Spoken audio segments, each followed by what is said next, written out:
These are 10 avoidable mistakes or pitfalls that often happen in children's ministry. Some of these mistakes are pretty innocent, but some of them are pretty costly. See if you can relate to any of them, and at the end, comment on what mistakes you've made that I didn't even list here. Let's dive in. In this video, we're gonna navigate around 10 pitfalls that may be hidden in your ministry. The first one is a Saturday night scramble. That is, if you're teaching on Sunday morning, you're scrambling to prepare on Saturday night. I've fallen into the trap of last-minute prep before, and I'm sure I'm not the only one. Last-minute prep doesn't give you the time you really need to soak in the lesson for yourself, and it also doesn't give you the time to prepare well, like making sure the lesson is practical, fun, visual, and interactive for the kids. So, what do? I would advise you to familiarize yourself with the lesson ahead of time as much as possible, even if it's just reading over the curriculum or Bible passage. Then, as you go about your week, it's simmering in the background of your mind, just like a really nice pot of sauce or soup. Remember that good things take time, so give yourself time to pray over, think over, and live out the lesson. Then, when you get down to preparing, you are drawing from a deep well instead of a shallow puddle. Okay, so pitfall number 1 is avoided. The second pitfall is lice spaceships. Yes, you heard that right, lice spaceships. So what is that? Sometimes children have head lice. Lice usually live on the head near the scalp for food and warmth. They cannot jump or fly. They crawl, and if they crawl into that cool hat you're using as a costume prop, that hat becomes a spaceship for the lice to colonize another planet, someone else's head. To help prevent the spread of lice, avoid putting prop hats and cloth on children's heads. If you're not able to avoid this, you can wash the item in hot water and dry on high heat to kill any lice that may have crawled on board. Or if the item can't be washed, you could isolate it in a plastic bag for 1 week. Lice can't survive without food for more than 1 or 2 days, and their eggs cannot survive without incubating warmth for more than a week. If a child does have lice, don't panic. It's not the end of the world.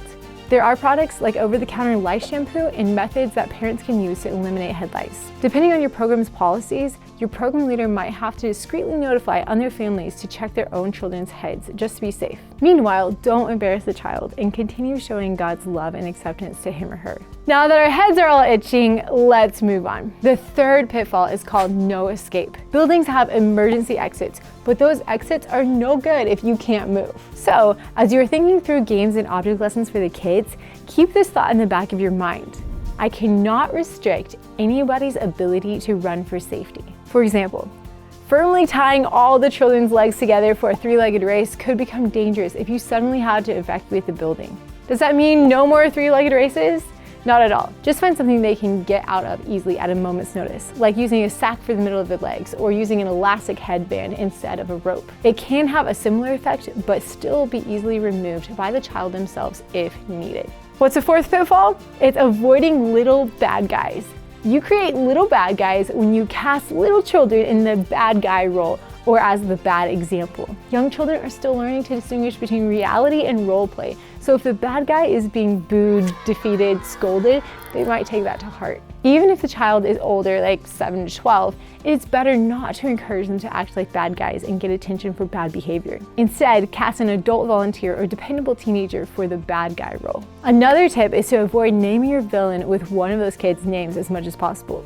Do these things and you'll avoid pitfall number 4. This flows right into pitfall number 5, a part of which is not complaining about the child or calling them a bad child or troublemaker. In fact, complaining in general is a sticky pitfall to avoid. We'll call this one the candid camera conversations. You fall into this pitfall when you think it's safe to start complaining about the kids, your teammates, the kids' parents, or leadership and faculty. First of all, you never know who's listening.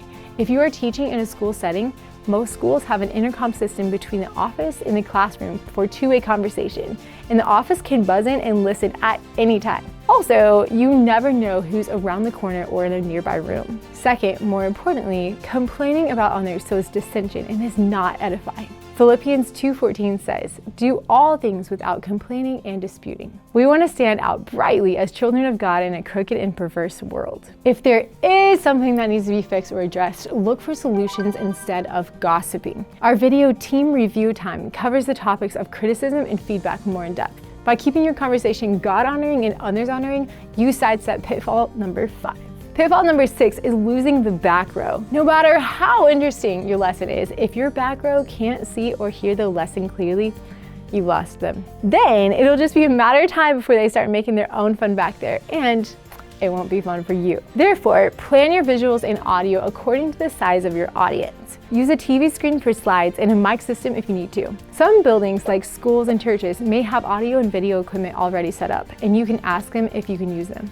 If not, it would be worth investing in a mic system, TV screen, and a laptop to run slides. Here's a creative pro tip. If your space or equipment can't accommodate a big group of children, break them up into smaller groups and have groups rotate through different stations, like song station, memory verse station, Bible lesson station, and so on. The station leaders will still have to project their voice to the back row, but with fewer children, the back row won't be so far away. And with those accommodations, you won't lose the back row. Pitfall 7 is personal put-downs like, I'm not good at this at all, or I'm sorry you got stuck with me, or this isn't gonna be that great. These disclaimers do not make your lesson better. Actually, they make your audience nervous for you. They'll be more focused on your nervousness than on the life-changing truth that you're trying to share with them. Instead of putting yourself down, convert that nervous energy into enthusiasm. This topic is such a game changer in children's ministry that we have a whole separate video covering it. You can check out our video, You Can Teach a Large Group of Kids, for 7 tips on how to boost your confidence and teach dynamically. The 8th pitfall is the big no. The big no ambushes you when you accidentally invite it in. How do you invite the big no? By absentmindedly asking the kids, do you want to, or are you ready to, when the kids could potentially answer with a big no. You can easily sidestep this pitfall by just jumping into the next part of the program with lots of enthusiasm and something attention grabbing. You're the leader, and it is your job to make the decisions and lead the children through the lesson. So don't invite a big no to the party. Pitfall number 9 is one that even the best teachers slip into if they're not paying attention. In fact, the longer you've been teaching, the more susceptible you are to this pitfall. So what is it? The pitfall of insider lingo. When you've been around something for a long time, you pick up the lingo and the customs. But remember that some of the kids might be new to all of this. They don't know what the Bible is or how to navigate it. They don't know why we talk about the blood of the lamb or the wages of sin. They don't know why all the funny adults suddenly closed their eyes and bowed their heads. This doesn't mean that you should never use Bible lingo or big words. Just remember to explain those big concepts in simple, child-friendly words. Try to remember what it was like to be a kid. Kids think in concrete, literal terms. So one of the best ways to explain things to a kid is to tell a story that demonstrates what you're talking about or show an example. Then check for understanding by asking review questions or asking them to retell the story or have them try to replicate the demonstration. Don't leave them in the dark by using lingo. Finally, pitfall number 10 is the tape trap. Have you ever used regular tape on the wall or on the floor and then felt like it took forever to try to get it off? I have. Now I use masking tape or painter's tape if I need to tape something up. It's easier to remove and doesn't blend into the floors and walls like clear tape does. Don't make life harder for yourself. Hopefully these 10 warnings will save you some time, headache, and fingernails. Share this video if you want to save someone else from these pitfalls, and leave your own cautionary tales in the comments below.